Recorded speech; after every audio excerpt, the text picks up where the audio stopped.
चलिए। नमस्कार once again. आज हम स्टार्ट करने जा रहे हैं एक और class.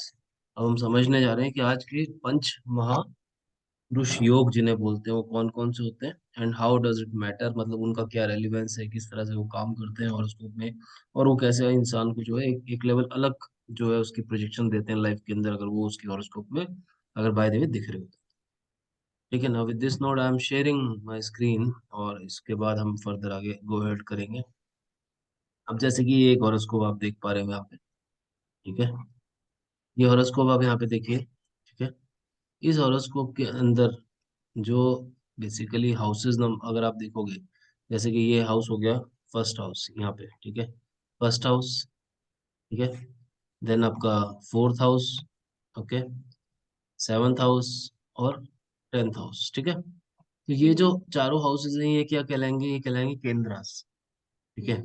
And when we talk about केंद्रास, तो केंद्रास के अंदर अगर कोई प्लेनेट जाके बैठते हैं बाय द वे किसी भी कारण से, और वो प्लैनेट्स फॉर एग्जांपल अपनी राशि के अंदर है, ठीक है, यानी कि स्व राशि।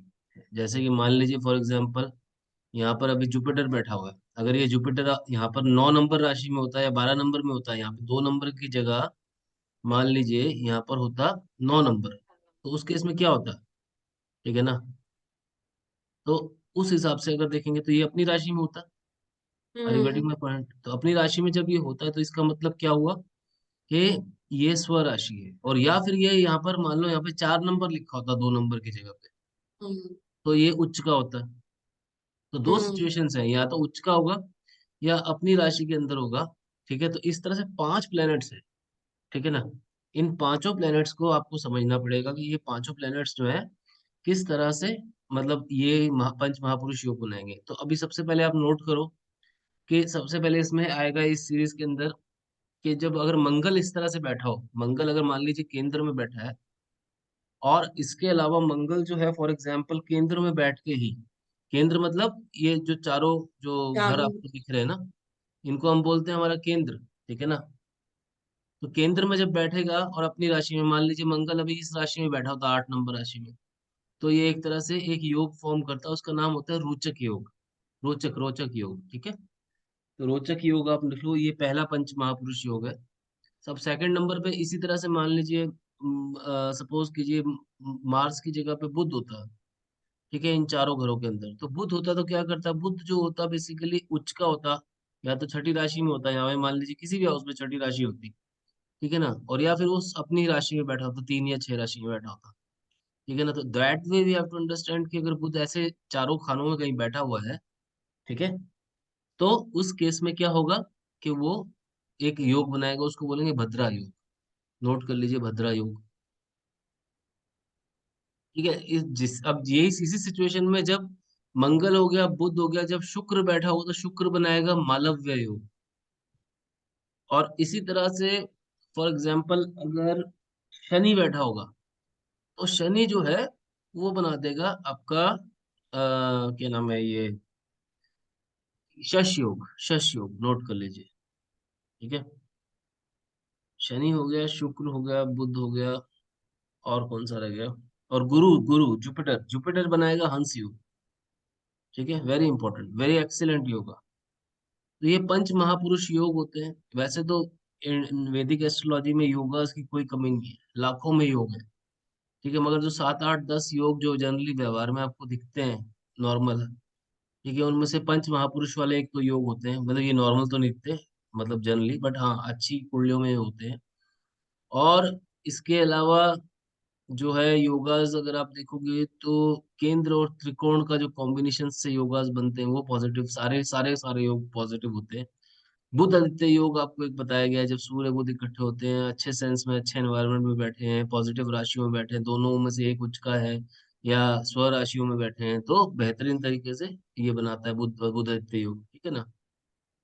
वो भी एक पॉजिटिव योग है। एक गज केसरी योग है जो गुरु और चंद्रमा के कारण बनता है, गज केसरी योग। तो ये सारा योगास जो है ये सारे मैंने आपको एक ही क्लास में आज काफी सारे बताए हैं।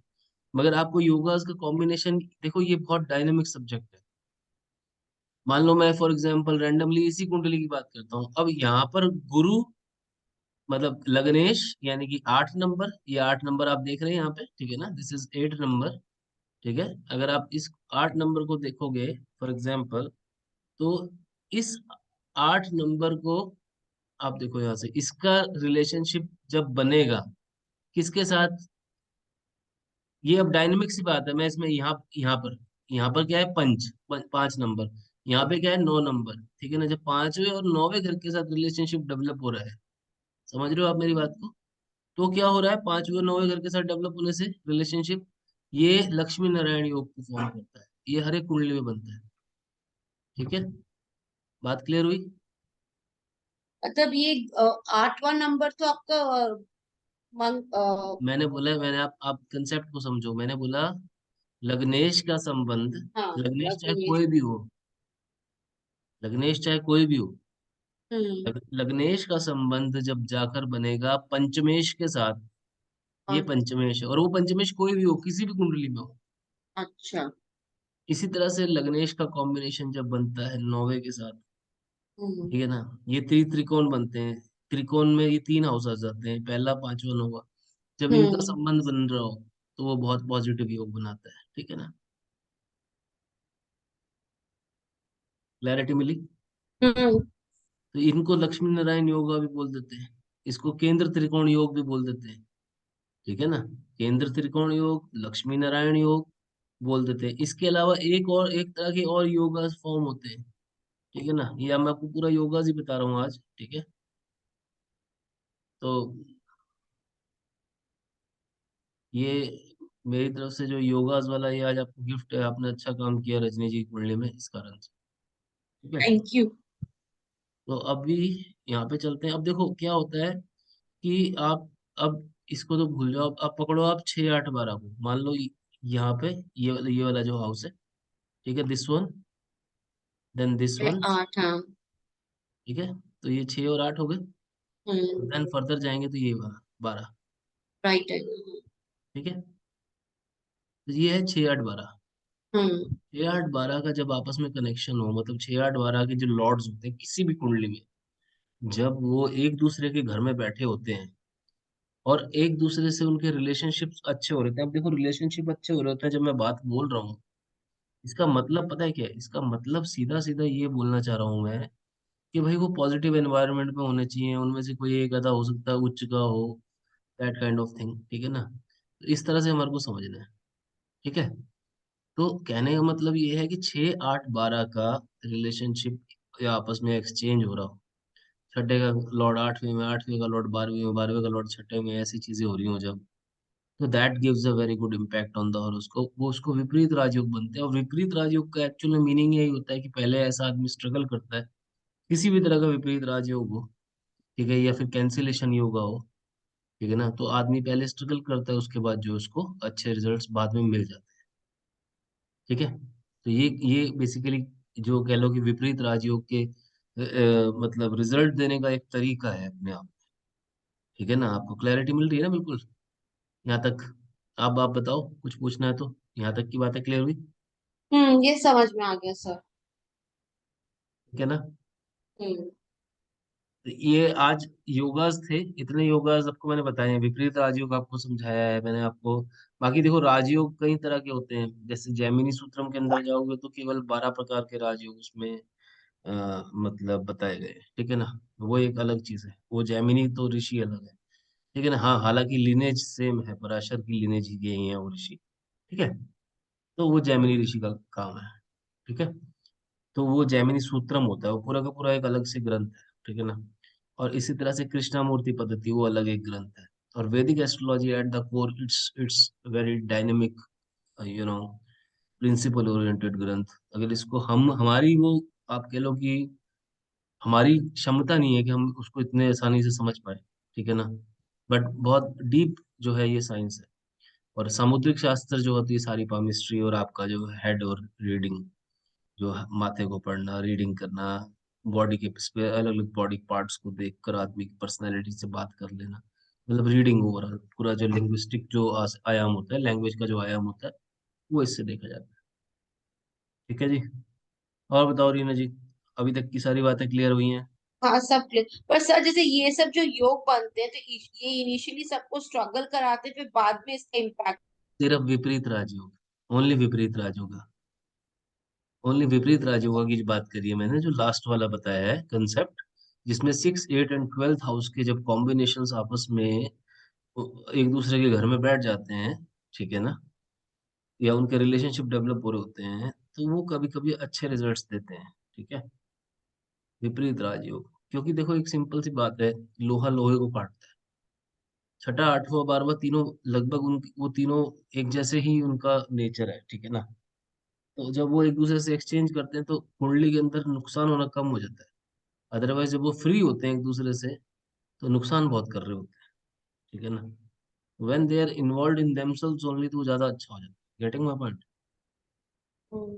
तो वो विपरीत राजयोग बनते हैं, और कई बार कैंसिलेशंस भी होते हैं। अभी जैसे आपने फर्स्ट लेयर पे जब हॉरोस्कोप देखा था, जो तुला लगन का मैंने भेजा था आपको, मेरा हॉरोस्कोप फॉर एग्जांपल, उसके अंदर आपको क्या देखने को मिला था कि मंगल भी कैंसिल, मंगल भी नीच का, चंद्रमा भी नीच का, पर आपस में। आपका तो हॉरोस्कोप मेरे पास नहीं आया। अच्छा, नहीं आया क्या आपके पास कभी? चलो आ जाएगा, भेज दूंगा। Will send someday. शायद आपके एक वीडियो में शायद आपका हॉरोस्कोप डिकोड हुआ है, जो हमारे माइट जो बी माइट। वीडियो। हाँ हाँ, क्योंकि मैंने वो गैस वर्क कर लिया था कि वो आपका वीडियो, वो तब तक मेरा वो वीडियो स्टक हो गया, चालू ही नहीं हो रहा है। No problem. वो आपको मैं बता दूंगा, वैसे ही बता दूंगा, कोई ऐसी बात नहीं। I give it to you as a study also, you can. Sir आप अपना हॉरोस्कोप मुझे पहले डिकोड कर दीजिए, उसके बाद आप मुझे बताइए। चलिए ठीक है, मैं नहीं बताता आपको, आप कर लीजिएगा। मैं अभी कंसेप्ट नहीं बता रहा, बस मैं आपको ये बताना चाह रहा हूँ कि आपस में कई बार जो है कैंसिलेशंस होते हैं। मान लीजिए दो उच्च के ग्रह आमने सामने बैठ जाए, तो कैंसिलेशन हो जाता है। ठीक है ना। हम्म। 180 डिग्री में जब प्लैनेट्स आ जाते हैं दो उच्च के, तो वो कैंसिल हो जाते हैं, उनका उच्चत्व खत्म हो जाता है। खत्म हो इसी जाता है। इसी तरह जब दो नीच के प्लैनेट्स जो होते हैं वो आमने सामने 180 डिग्री पे आते हैं, तो उनका भी नीचत्व खत्म हो जाता है। हाँ। क्योंकि नीच के प्लैनेट्स उच्च की दृष्टि देते हैं, उच्च के प्लैनेट्स नीच की दृष्टि देते हैं। Are you getting my point? उस पॉइंट ऑफ व्यू से। ठीक है ना। तो ये इस वीडियो को हम, मेरे ख्याल से हमें इतना ही रखना चाहिए। ये कॉम्पैक्ट सा मैंने आपको सारा आज नॉलेज बेस दिया है। ठीक है, अभी अब आपको क्या है कि प्रैक्टिस के तौर पे सारे जितने भी लोग इसको देख रहे हैं, उनको क्या करना है कि ये सारे योगास ढूंढने स्टार्ट करने पड़ेंगे। ढूंढना स्टार्ट कीजिए कुंडलियों के अंदर, और लिख लीजिए। जैसे आप अभी तक मैंने पहले ही बताया कि लिख लीजिए कौन सा राशि के अंदर कौन सा प्लेनेट बैठा है, उसका क्या एनवायरनमेंट है, वो एनवायरनमेंट पॉजिटिव है नेगेटिव, वो सारी डिमार्केशन करते जाइए। ठीक है, देन आपको फर्दर जो है महादशा अंतरदशा एलोकेट करके रख लीजिए। ये कुछ स्टेप्स है करने वाले हैं, कुंडली खोलती कीजिए। ठीक है ना। उसके बाद ये योगास जो अगर आपको दिख रहे हैं कुछ, कई बार ऐसा भी होता है बुध आदित्य योग बना, दोनों में से एक प्लेनेट नीच का हो गया, गज केसरी योग बना, दोनों में से एक प्लेनेट नीच का हो गया। तो उस चीज को हम योगास के पॉइंट ऑफ व्यू से देखें तो वो नेगेटिव बन जाएगा, फिर वो योग योग नहीं बनेगा। ठीक है ना। That that yoga, that conjunction will not give the good results. योग तो बना, और जब योग और कंजंक्शंस की बात कभी भी होती है, कॉम्प्रिहेंसिवली इसको समझ के चलिए कि अगर 8 डिग्री से ज्यादा का डिफरेंस है, तो वो कंजंक्शन थोड़ा वीक हो जाता है। और व्हेन 8 डिग्री या 8 डिग्री से कम का जब कंजंक्शन होता है, मान लीजिए एक प्लैनेट 25 डिग्री का है, दूसरा प्लैनेट 22 डिग्री का है, तो कम डिफरेंस, 3 डिग्री का डिफरेंस रह गया फॉर एग्जाम्पल, तो ये ऐसा कंजंक्शन जो है मजबूत कंजंक्शन माना जाएगा। These are strongly very strong conjunctions. तो ये उस हिसाब से इम्पैक्ट करते हैं जब योग भी बनते हैं। मतलब गज केसरी योग जैसे मैंने बताया आपको, बुध आदित्य योग बताया, उसमें कोई नीच का ना हो, कोई नेगेटिव एनवायरनमेंट बना बन रहा, we have to see all those, उसका फिर इम्पैक्ट अलग चला जाता है, नेगेटिव चला जाता है। सिंपल सी चीज नेगेटिव, या तो अच्छा होगा योग, या तो बुरा होगा, नेगेटिव चला जाएगा। That will not give the fruitful good results. ठीक है। तो इस क्लास को आज इतना ही रखते हैं। ठीक है। एंड फर्दर हम लोग आगे भी मिलते रहेंगे, आगे क्लासेस भी करते रहेंगे।